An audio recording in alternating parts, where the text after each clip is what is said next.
Hey everyone, how are you? I am here today to just talk about some personal examples about the ways that I am using the waning energy of the year of the snake, this 2025 energy that ends in February, to really set myself up for an advantage as we move into 2026 and into the year of the fire horse, according to Chinese astrology.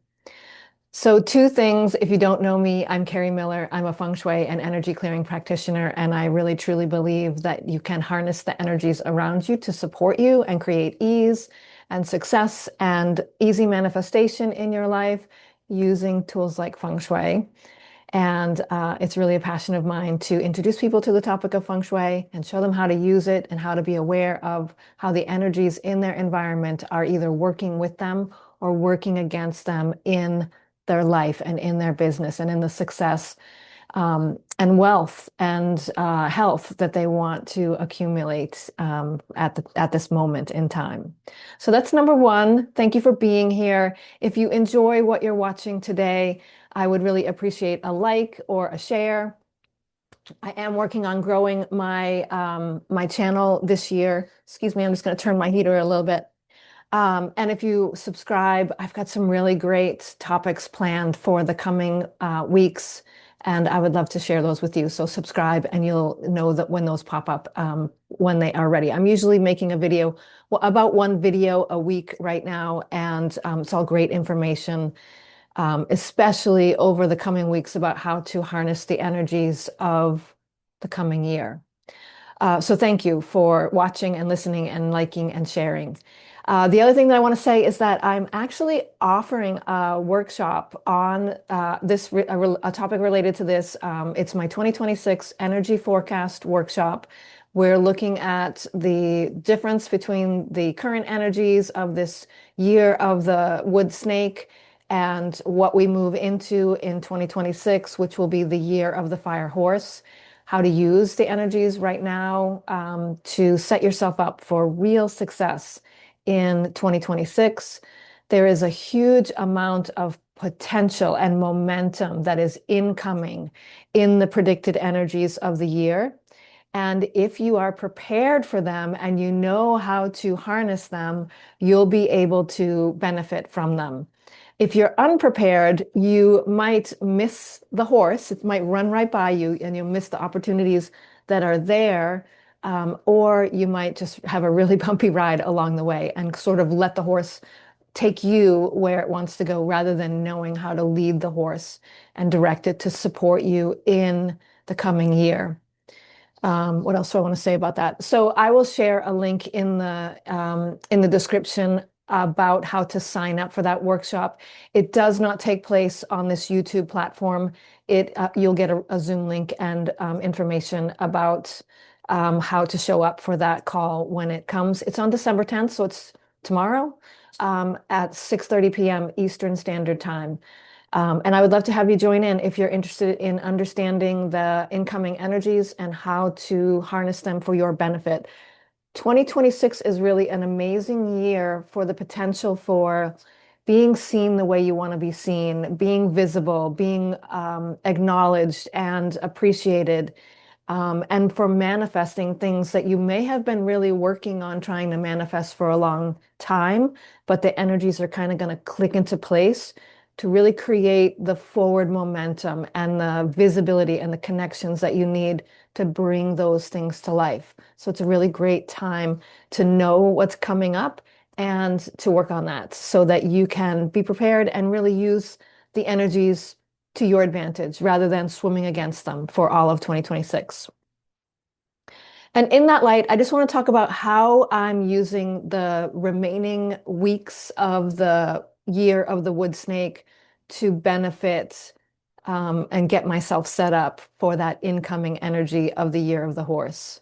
So 2025 was the year of the snake, which is all kind of, if you think about the energy of a snake, it's very patient, kind of, coils up and hides under a rock for long amounts of time, kind of is quiet, connects to its inner knowing, and then it will strike at the right moment. So it's really all about using the least amount of effort to get the biggest results. It's also about, in order for a snake to grow and to get stronger, it needs to literally break out of its shell and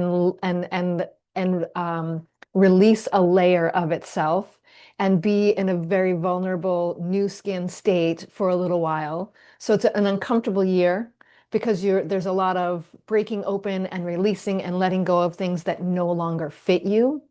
But because you've done that work and released the things that, and grown and expanded your foundation, you are able to really be in a good position when that year of the horse comes in, which is much more faster paced. So personally, for me, the first thing I'm doing is really taking a look at where I've been putting my time and my energy and just really acknowledging whether or not it is something that supports me to do that, or whether or not there are things on my to-do list or where I'm giving my energy and attention that I can just take off the list. Like, I'm not going to do that. I've been saying it can be things like I've been saying I'm going to do that forever, and I just keep bumping it out further and further and further. And so it's just a matter of acknowledging I'm never going to do it. Just let it go, right? Some of it is that stuff. And some of it is, I'm not going to give my energy and attention to that thing anymore. Um, and I'm going to call my energy back from that. And I think that that's really important to do, to release those things that have been taking up your time and your energy bandwidth and your mental bandwidth, because it's important to do that now, because when the year changes over, and you might be feeling some of the year, like you might be feeling sometimes things feel like they're happening like that. That's the energy of the horse starting to come in. But when it comes in fully, it's really going to be rapid fire and very fast paced, and opportunities are going to appear and then be gone. And so you want to really be light and free and clear about what is the best way to use your energy, so that you can take advantage of that faster pace and be free to jump on the horse and go for a long ride if that is what comes up. Second thing I'm doing is kind of looking at where I'm putting my emotions and my energies and my thoughts and my feelings. So things like, do I really still want to hold that grudge against that person or that thing or myself for that thing that happened years and years ago? Because whether you're consciously paying attention to it, that situation, or those emotions and those feelings or not right now, they still exist within you and they are still taking up a lot of your energy and your bandwidth. And it's those kinds um, of blocks that will really slow you down in the coming year ahead. So, what can you let go of? What can you forgive from your life? What can you release? What can you just decide that you're not going to give it so much energy? It takes a lot of energy to just be mad at somebody, for something that happened a long time ago. And you're going to want to call that energy back so that you have it to keep up with things that are coming at you ahead. Also, I will say, and we'll talk about this on that workshop that I'm leading, that this 2025 is a 9 year, which in numerology is considered a year of completions. And as we move into 2026, we're moving into a 1 year, which is a year of new beginnings. And if you haven't let it go, if you haven't resolved it, if you haven't fixed it, if you haven't tied up the loose ends, you're basically saying that you're willing to carry it into another 9 year cycle. You're willing to have it be part of your energy, your personality, who you've become for the next 9 years. And so there are a lot of things that we might have been putting our energy on or our thoughts on or our energy into that just are not really, do you still want to hold it for 9 more years? Do you still want it to be part of your cycle for the coming beginning, for the new seeds that you're planting? It's a really important question to ask yourself. And the other thing I'm looking at is projects, like especially in terms of my work. I kind of have these like projects that I'll carry over and over and that I know need to get done, but I haven't done yet. And here is a great example. A couple of years ago, I made some investments in my business for kind of a new tech stack. So new software that would support my calendar and booking system, new software that would support my website, and would ultimately support a group program and other courses and offerings that I wanted to offer down the road. What I quickly learned within 2 years or so was that those investments that I had made weren't really supporting the vision that I had. They weren't going to support the vision that I had. They were going to be complicated, difficult. They didn't work together really well. I had grown beyond them already.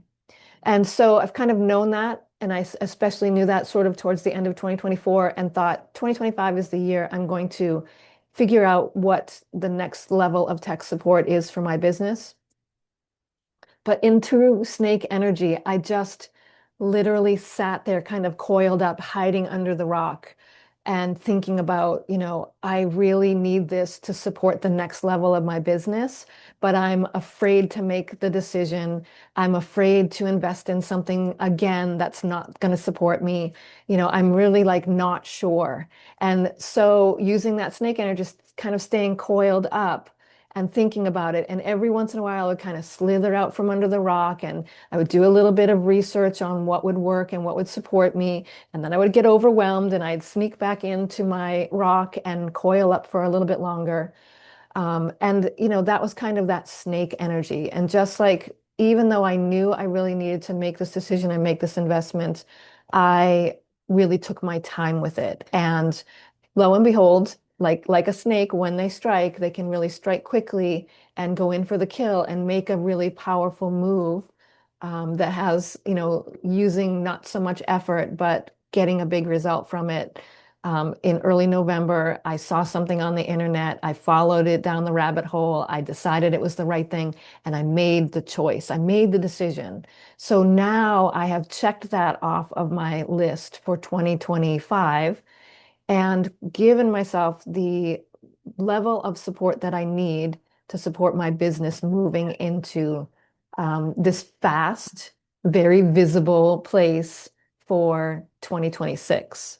So 2026 is really a year that's primed for being seen in your business, being recognized for the work that you do, being hired for the work that you do. And I want to be able to support people in that way. But honestly, it was getting challenging because I didn't have the right technology behind doing the vision that I had for myself. And so checking that thing off in 2025 was really important before leading into 2026. So take a look at what projects can you like check off that are going to set you up energetically, foundation wise, for supporting you in a faster paced atmosphere, in a more visible place.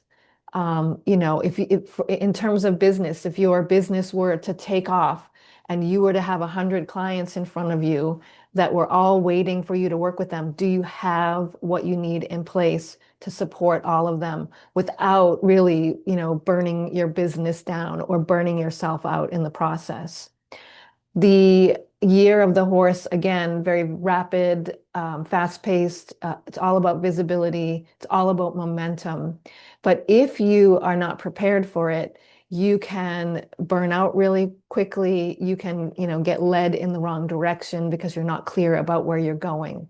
So these are the steps that I'm taking. Those three things are what I'm really focused on in the next couple of weeks before the year of the snake slithers away and the year of the horse moves in to replace it. And I think that taking a look at what you have going on and where you're putting your time and energy, tying up loose ends, letting go of energies and emotions that are not supporting you, and really looking at how you can set yourself up energetically with the supports that you need in the coming year will be really important. So those are my examples. I'd love to hear anything that you're doing. Let me know. You can write in the comments below and let me know some things that you're doing to sort of things that you know that you need to tie up. We're going to do a little bit of that in the workshop as well. So if you're feeling like a little overwhelmed about what to let go of, how to release it, we're going to talk about this in the workshop. We're going to do a little bit of a releasing activity. And then we're going to look ahead to 2026 and what we want to call in for that. And we're going to get some clarity on what we want to create in 2026. We want to create that clarity now so that the path is more clear when we jump on the horse. That's all, everybody. Thank you so much for joining me. I will put the link to the workshop in the comments, and I would love to have you join you. Thanks so much. Take care.